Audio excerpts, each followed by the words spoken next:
Hello dear student, myself Professor Deepak Vania, and in previous lectures we discuss Laplace transform and its basic properties, and also we use some elementary functions of Laplace transform. So in this lecture we are going to discuss about inverse Laplace transform, as every transform has its inverse transform. So in this lecture we are going to discuss inverse Laplace transform and its property, linearity property, and based on this linearity property we calculate some examples of inverse Laplace transform. So let's start the lecture. So in inverse Laplace transform we convert s variable into t variable, whereas in basic Laplace transform we convert t variable into a s variable. So in this inverse Laplace transform we convert this s variable into t variable. So the basic definition of inverse Laplace transform is that if the Laplace transform of f of t given as f of s, then f of t is called the inverse Laplace transform of f of s and is symbolically written as, here we demonstrate the inverse denotation of inverse Laplace transform. Okay, so here the L inverse is the inverse Laplace transform operator. Okay, so basically we convert this s variable into the t variable. Okay, so here I list out some useful formula for this inverse Laplace transform calculation. So this is the basic formula which are used. We already use these formulas in Laplace transform. Okay, so here the inverse Laplace transform of 1 upon s given as 1. Okay, in Laplace transform we always remember that the Laplace transform of 1 equals to 1 upon s, whereas in this inverse Laplace transform we convert this s variable into the t variable. Okay, so s according to 1 upon s square given as t and 1 upon s raised to n given as here are two equations are there. One is t raised to n minus 1 and another one is divide by n minus 1 factorial, and another one is t raised to n minus 1 divide by gamma n. Okay, so this t raised to n minus 1 divide by n minus 1 factorial is used for n is a positive number. Okay, whenever the n is a positive number, so we use this equation, and whenever the n is a fraction value, then we can use this t raised to n minus 1 divided by gamma n. So these are the basic formulas for inverse Laplace transform, okay, which are already we discussed in Laplace transform. Basically every transform has its inverse transformation, so we can convert the basic domain into the transform domain. Okay, so we can calculate this from the transform domain to the basic t domain. Okay, so here 1 upon s plus a given as e raised to minus at, and 1 upon s minus a given as e raised to at. Okay, and 1 upon s square plus s square given as sine at divided by a. We remember this all these equations to calculate the inverse Laplace transform. Okay, here s divided by s square plus a square given as cos at, and 1 upon f of here we denoted as f of s and here f of t. So 1 upon s square minus a square sine hyperbolic at divided by a. Whenever the form of Laplace transform is s divided by s square minus a square, we convert it into the inverse Laplace transform as cos hyperbolic at. Okay, so these are the basic formula which are used in our examples. Okay, so let's start the example of inverse Laplace transform. We remember that this is the operator for the inverse Laplace transform. Okay, so let's start the example. So before starting the example, we as in Laplace transform we see the linearity property. Here also we discuss the linearity property of inverse Laplace transform, which is same as Laplace transform, where we denoted as Laplace inverse of f1 of s given as f1 of t and Laplace inverse of f2 of s given as f2 of t, then we multiply the constant. Here a and b are the constant with the Laplace transform function, and it converts into the t domain function as the basic function. So here a and b are the constant. Okay, so now let's start the example. So whenever the examples of an inverse Laplace transform is given, we first of all write it down the f of s. So here the f of s, whichever you mention between this bracket and this L inverse operator, it is f of s for us.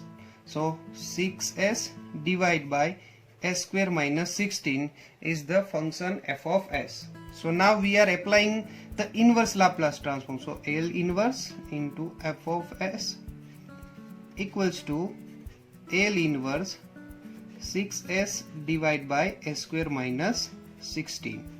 Okay, so here we common out this constant from L inverse operator. So 6 L inverse s divided by s square minus 16.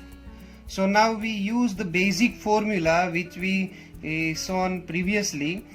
We use this formula to evaluate this Laplace inverse. Okay, so according to our basic useful formula, which is given as here s divided by s square minus s square, so it's given as cos hyperbolic at. So here the value of a we can calculate from this equation. The value of a is 4 because the 16 is a 4 square. So the basic answer is 6 cos hyperbolic 4t.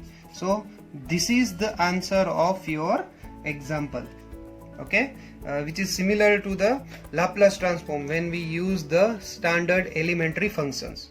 Okay, so now move on to the next example. So here we if you observe this f of s, so let me write this f of s. So 2s plus 1 divided by s into s plus 1. If we observe this f of s, so we cannot conclude that we can use any elementary functions Laplace transform. So first we convert it into the basic elementary functions which is used to evaluate inverse Laplace transform. So for that we are going to divide this 2s into s plus s. So s plus s plus 1 in denominator with s into s plus 1, and we combine this s plus 1 as a one term, and now we given this s into s plus 1 denominator into this both term. So when we put it denominator into division with s, so s get cancelled out, the answer becomes s plus 1, and plus when we divide this s plus 1 with s into s plus 1, so the given answer is 1 upon s. So now we are going to apply the inverse Laplace transform. So Laplace inverse of f of s equals to, according to the linearity property, 1 upon s plus 1 plus Laplace inverse of 1 upon s. Okay, so now this is the basic formula which is used for evaluation of inverse Laplace transform. So here, using the basic formula, we can get that e raised to minus t plus 1 upon s, Laplace inverse of 1 upon s given as 1. Okay, so this is the answer of your example. Okay, so this is the basic use of elementary functions, elementary inverse Laplace transform. Okay, so now move on to the next example. So in this example, similarly to the previous example, we cannot convert this function directly into the elementary function. So first of all we convert it into the elementary functions for the inverse Laplace transform.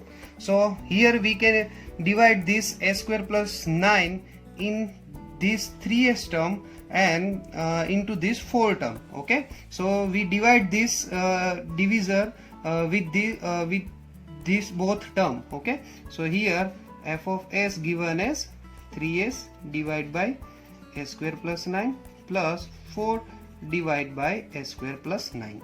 Okay, now we are going to simply apply the inverse Laplace transform. So inverse Laplace transform given as Laplace inverse of 3s divided by s square plus 9 plus Laplace inverse of 4 divided by s square plus 9.